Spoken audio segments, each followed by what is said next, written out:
This organization is in touch with the religious community across the state and in the metropolitan area. To learn more about this, stay tuned.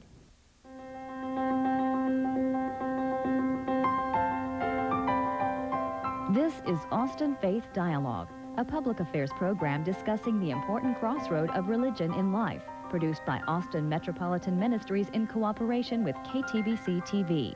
Austin Faith Dialogue highlights the interaction of the religious community with the social and cultural issues throughout our area. Now, today's edition of Austin Faith Dialogue. Hello, I'm Richard Thompson of Austin Metropolitan Ministries, welcoming you to this edition of Austin Faith Dialogue. And today we're pleased to make public the work of the Texas Freedom Network. This is a nonpartisan, statewide alliance of community and religious leaders who support rational public policy and public education and religious liberties. We're pleased to have the director of the Texas Freedom Network, Cecile Richards, with us today. Hi, nice to be here. And Jim Rigby, who's the pastor of the St. Andrew's Presbyterian Church here in Austin. And we're glad to have both of you here to tell us about this work. Thank you. And for those who are just tuning in and not knowing anything about this, in a few words, what would you say the Texas Freedom Network is, Cecile? Well, we started a year ago here in Austin, and the idea was, the purpose behind starting the organization was to create a way in which people of faith, religious and community leaders could begin to provide an alternative to the religious right in the state of Texas. All right. And you helped bring this about within the last year. What led you to do it? I mean, what was your own, where were you coming from in order to take leadership in this? Well, I think that I had a concern, and I think there's a growing concern around the state, that things are being said and done in the name of religion, and there was not really an alternative put forth in terms of religious leaders and people in the community who didn't have the same political views as the religious right. And it was very important to me that people of faith begin to organize and begin to stand up for the things that we believe in, our values, our beliefs, and our sense of community. And that's really what the Texas Freedom Network has done, is try to create a way for people to come together and talk about issues from a different point of view. Okay. Now, as a pastor, Jim, Cecile contacted you about being part of this, and how did you get into it? Well, I had been concerned over the same kinds of issues, more from my viewpoint of what I felt was happening to the religious community, and certain principles that my understanding the country was founded on, where people coming from different faiths or even from no faith should have equal voice civically. Mm-hmm. And that we should all think of ways that we can be true to our own traditions and yet not discriminate against other people. And it seemed to me that those were the principles missing in most of the dominant voices. We call it the religious right, but it's sort of a mood of the whole country, where we're trying to come up with simple answers and forgetting the principles that founded the country, that the people that came here were very religious, but they tried to think of ways to be religious that didn't override other people. But now we think of religion in this country in relation to public issues in terms of the separation of church and state. Thomas Jefferson's phrase, it has become kind of unofficial doctrine, which has over the years been taken to mean, well, the religion and politics don't mix any more than oil and water do. Okay, that's sort of the mindset that lots of folks bring to the current scene, but how do you respond to this particular view? Well, I think that it's there is a very important, obviously, constitutional separation for us, and that the government will not determine what people's religious values and practices would be. However, I think it's naive to think that we don't bring our own values and our own religious and faith-based beliefs to politics and to community service and really that lead us, I think, to believe the things we do believe. What I think has been upsetting is that there are organizations, national organizations, on what I think is the political far right, who have used the term Christian or religious or to basically describe their movement when it is really a political movement. And I think the idea has been to intimidate people who may be Christians or other people of faith, but who don't agree with that political movement. What we're trying to create is a sense that people of faith can stand up and say, I don't agree with Pat Robertson. I don't think that Pat Robertson's Christian Coalition does not meet my expectations or my beliefs, and it's okay. I'm a Christian, or whether I'm Jewish, Christian, whatever. I'm a person of faith, and this is not something that I believe Okay. in. So part of your purpose is to help keep any one group from monopolizing the word Christian Absolutely. I or think religious. that's, That you were implying that, I think, what you were saying, Jim, as far as being more inclusive and... Right. One of the things that we definitely want to get across is we're not trying to eliminate any part of the spectrum from the dialogue. That we're not trying to eliminate the religious right from the conversation. But for this conversation to be civic, we all have to surrender the effort to take control of everyone else. That it's the taking of sectarian beliefs and trying to force those on the whole, or say that's the standard, that's the template to which everyone else must adjust. That's the problem, and that's where the separation needs to be. We can be true to our faith and yet respect each other's differences. Okay, now, the way in which this translates into action oftentimes is like in school boards. You mentioned public education as a focal point. right. Where the presumption is that you're concerned that people with a certain sectarian point of view may try to take control of the school board and impose their views as that of the public. Sure. Is that what you were getting at? Very much so. If we realize and think about it, if I'm a conservative, consider myself a conservative Christian and do not believe in evolution, that I have a right to do. To project that onto science textbooks is a whole different game. It would be as though we lived in a country in Asia that believed that we were created by a turtle. And we're arguing that the turtle should be included in the science textbooks as one of the theories that was studied. We're leaving the realm of faith and trying to project that onto the realm of science. Okay, now the creationists within the religious community say we've got as good a science as the biologists and the evolutionists. And they say it's not a doctrinal thing we're trying to do, but another scientific view that, and they define evolution as a theory rather than as a fact. So how do you respond to that? Well, of course, evolution is a theory, but it's the best scientific theory that we have. And I think that if folks who believe in a biblical creationism want that taught in the schools, then we need to open it up to every theory of how we were created. And if we're going to have a survey course of all religious beliefs and how people were created in those various theories and beliefs, then let's call that what it is. But it's not a scientific theory.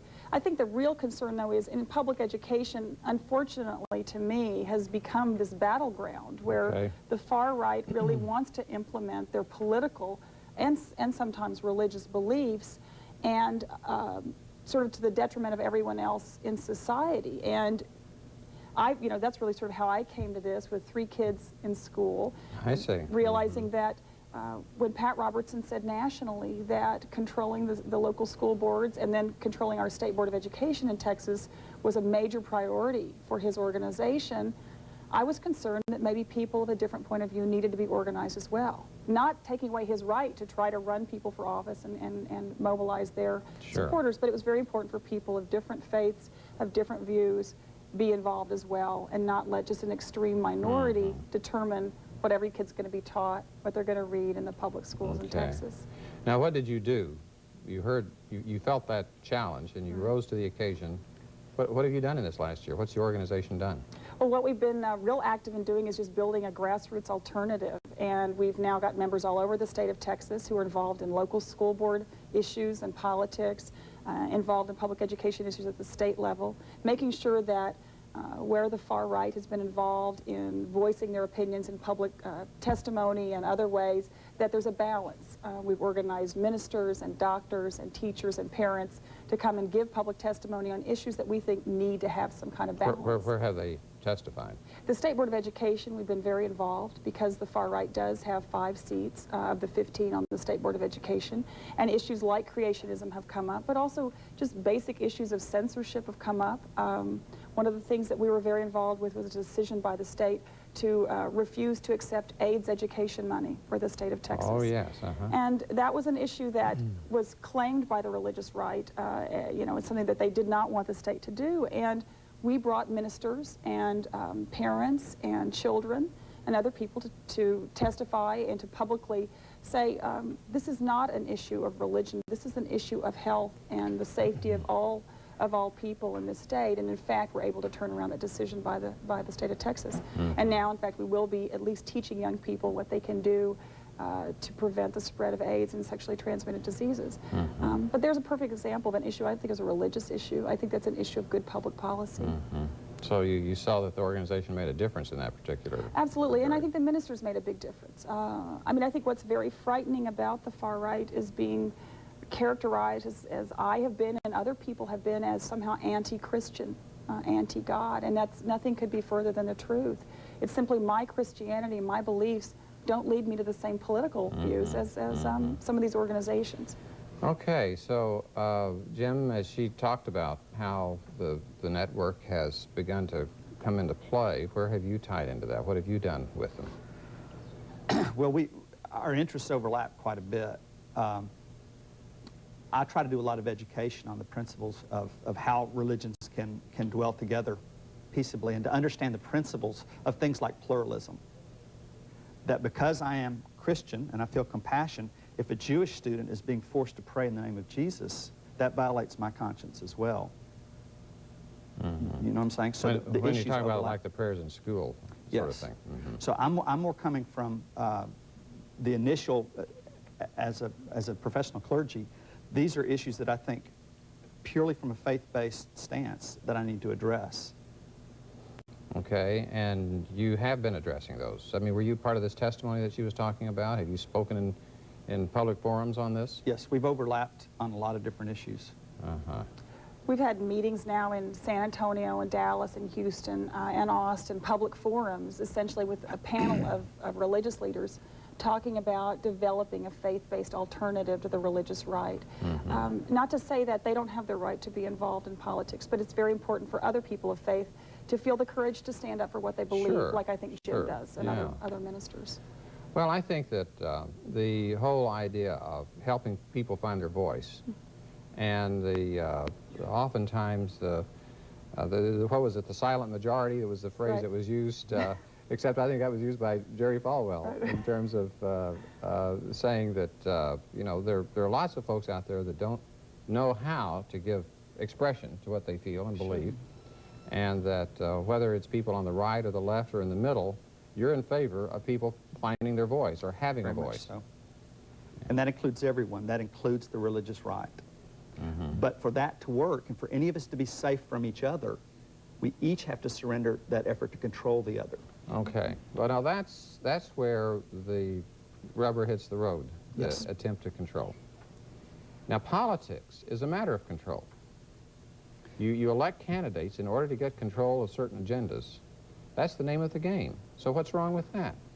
Well, I would say actually... And you've got 1 minute to tell us what's wrong with that. I think public policy and democracy is based on everyone coming to the table and reaching the best consensus that we can. The difficulty is when some folks come to the table and there is no compromise. It's their way or no way. And I think that's where it breaks down. And I would hope that we can all give a little in order to reach a consensus that meets all of our needs. Yeah. And I think there's a huge difference between Dr. King and his effort to fight to illustrate a principle and what many people on the current religious right are doing to try to take over the power system itself. Okay, well, you raise an interesting point in comparing like what Martin Luther King was doing with, say, like what Pat Robertson is it's the difference between persuasion and power as the doing today. I think we're going to hold that just for a minute, though, because we do need to take a break.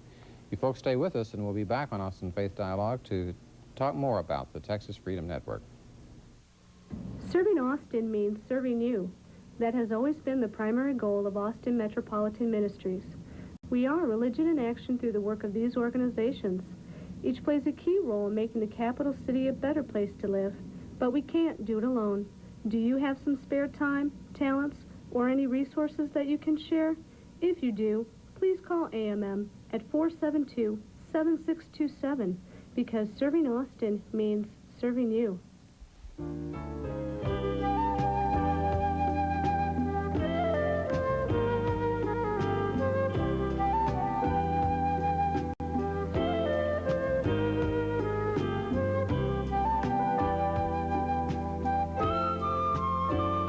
Welcome back to Austin Faith Dialogue, where today we are discussing the Texas Freedom Network. And we have the director of that, Cecile Richards, with us, and we have Pastor Jim Rigby from the St. Andrew's Presbyterian Church. And in the first half, we were just beginning to get into something I'd like to continue with now in terms of you've had religion seeking to influence public policy since the foundations of the Republic. The Revolutionary War involved, they call that the Presbyterian Rebellion. During the Civil War, you had churches taking stands on the race slavery issue. You had in the 1960s, civil rights, you mentioned Martin Luther King as a leader there, the Vietnam War. And now we're in an era where it seems like those on the religious right have said, hey, this is an expression of our faith. Mm-hmm. We all are saying here today that fits our experience. But we are saying that there are certain rules that we all need to be playing by. Unless we want power to be the arbiter. If we want to say whoever has the most numbers gets to have the whole cake, then what they're doing is fine. But if we want Jefferson's principle that the individual has a right to be protected from the tyranny of the majority, then we have to build in principles where if somebody is Hindu or atheist or whatever, they're protected from our sheer numbers. Mm-hmm. So in a pluralistic society, that's protection of the minority from the majority. Yes. Right. Okay. And I think it's important, we've been talking about the role of religion in politics. I think that a lot of people involved with the Texas Freedom Network believe we need and want more religion in our lives. We just don't want more government in our religion. And I think it's very important.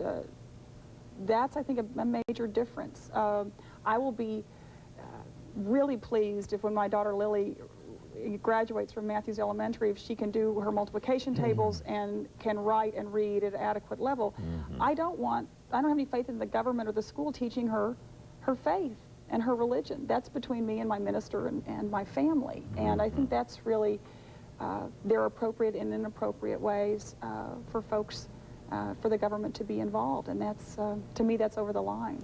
But you know, there's one thing that just is occurring to me as we were talking here as to why people are maybe wanting to get some kind of religious values in the school is because they perceive what I think we all do, and that is that there is a real stress on our moral system today, that the family's under stress, there are signs of disintegration there, sure. that we've got the crime and all the other factors that people are coming to the conclusion that you have to get to those institutions that can affect values and behavior, and that the school becomes the focal point on that. So how do you respond? I mean, there's an itch there, and so there's a lot of scratching. No, and I think it's, I mean, you've hit on a very important point, I think, in that I think the religious right does respond to what is a growing unrest and concern in this country that's very legitimate. On the school issue, I think that we do have values in school, and I would question any person who's been involved in the public school system to show me a school where values are not taught. Values of hard work, of honesty, respecting your teachers, all the things that we believe in. Now that may not be a particular religion's values, and that may not be this particular religion or another, but to say that the schools, because they don't teach a particular doctrine, are places that don't have values, I think is completely untrue. The other thing I think is really, people have to recognize, and I think you did from what you're saying, the schools are not expected to do everything. The schools are supposed to be taking care of every social problem that we have, and they are overtaxed. The teachers now are, dealing with kids of a variety of backgrounds, a variety of needs, and we have to really address how the public education system can meet all these needs, and not simply blame the public education system for every ill in society. It becomes kind of the punching bag for politicians. Absolutely. Teachers are now supposed to be do everything that we parents can't do at home. We're supposed to expect the schools to do them. I think it's... Jim, do you concur with Cecile that there is a common values that we would share as a society, whether people of whatever faith tradition or of no faith tradition, that the schools can embody and forward, that is non-sectarian? What do you feel about that? Yes, I think that there's a panic now because of the disintegration of many things we care about. And the two approaches are, one is to try to get back to this supposed golden era that was in the past and try to get back to the rules that supposedly got us there in the first place, which we all are old enough to know that's mythological. The other is to identify the principles that were being animated by that moral consensus. When things worked, we were animated by principles. It wasn't the rules that got us through. They were principles like respect, the common good, the pluralism. Those were all embedded values in the country. Tolerance. And what many people that face the future fearfully are saying is tolerance means anything goes, and that's not what we're saying. We're saying that the principles that weave humanity together transcend any of our sects. That each sect is true to the extent that they are true to those universal principles. But each one of us thinks if we could get control of everything, we could make it right. Yeah. Well, I think that the tension in our pluralistic culture, where we've had mostly a Christian Judeo background in terms of numbers and origins and so on, that when the name Jesus isn't applied to those principles, that somehow that those principles don't get enacted. And that Christians are among the ones to say, you need to have something more than just kind of a common denominator ethics. So how do you, as a person of faith, how do you respond to that? Well, I think it's very important that families teach values, and that families that go to church involve their children in their faith and in their church or in their synagogue or whatever. I'm uncomfortable at somehow expecting that the schools are going to do all this for us, that we're going to abdicate our responsibility as people of faith for raising our children and being responsible members of the community. It's just sort of ironic to me. I think of groups like Pat Robertson's Christian Coalition. I wish they were more involved in getting more people to go to church. I mean, I think that might be a really, if they're really about what they say they're about, which is, restoring Christian values to the society, that would be a real appropriate and important thing to do, I think. Can I respond to that? Because you just touched a nerve in me.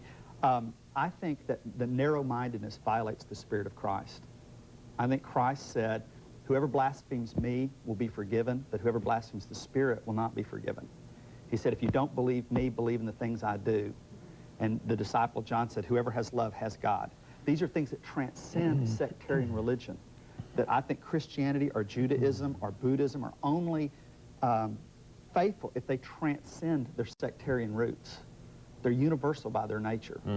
Christianity is universal by its nature. That's why it can get along with other people. Okay.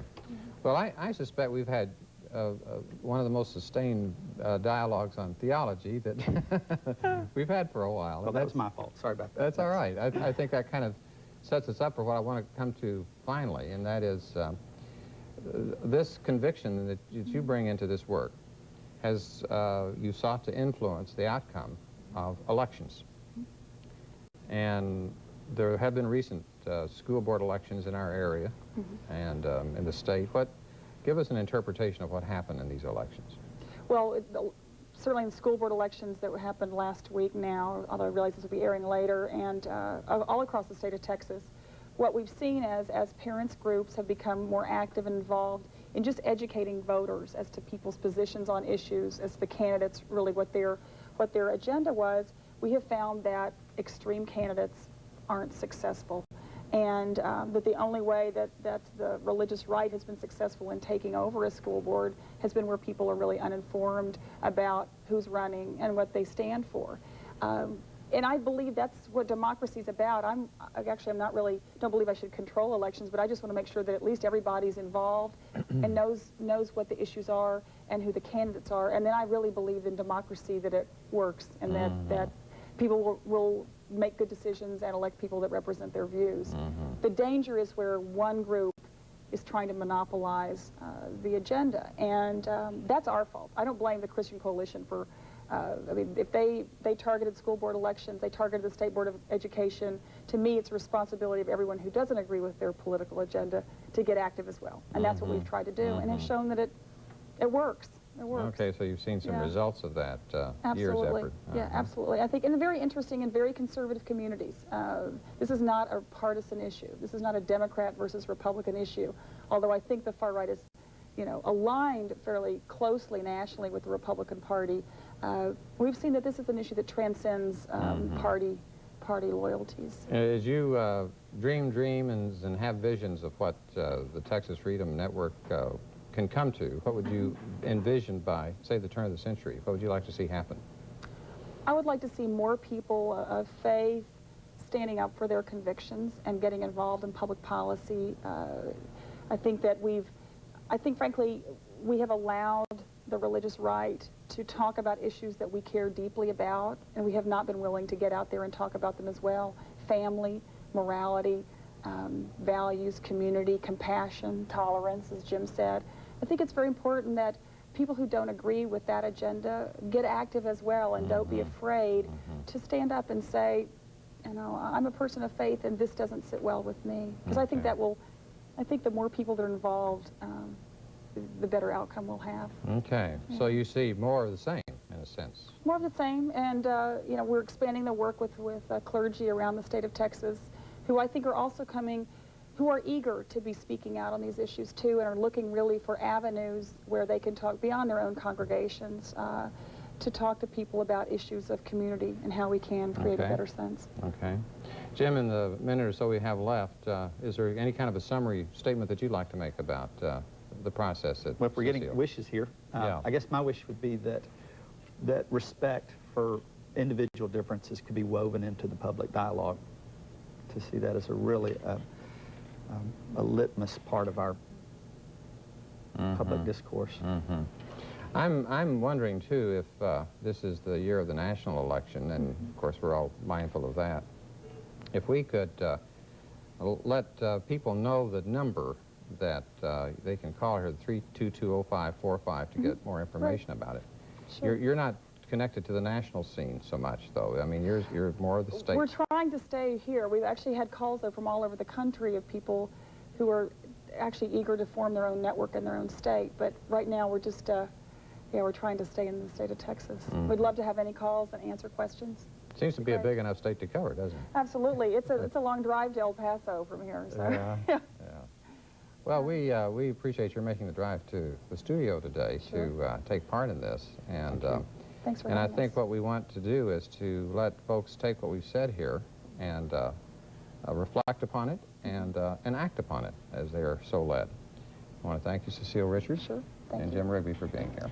Thanks very much. Thank you, folks, for joining us today. Come with us again next week on our next edition of Austin Faith Dialogue. I'm Richard Thompson, on behalf of Austin Metropolitan Ministries, wishing you peace and good day.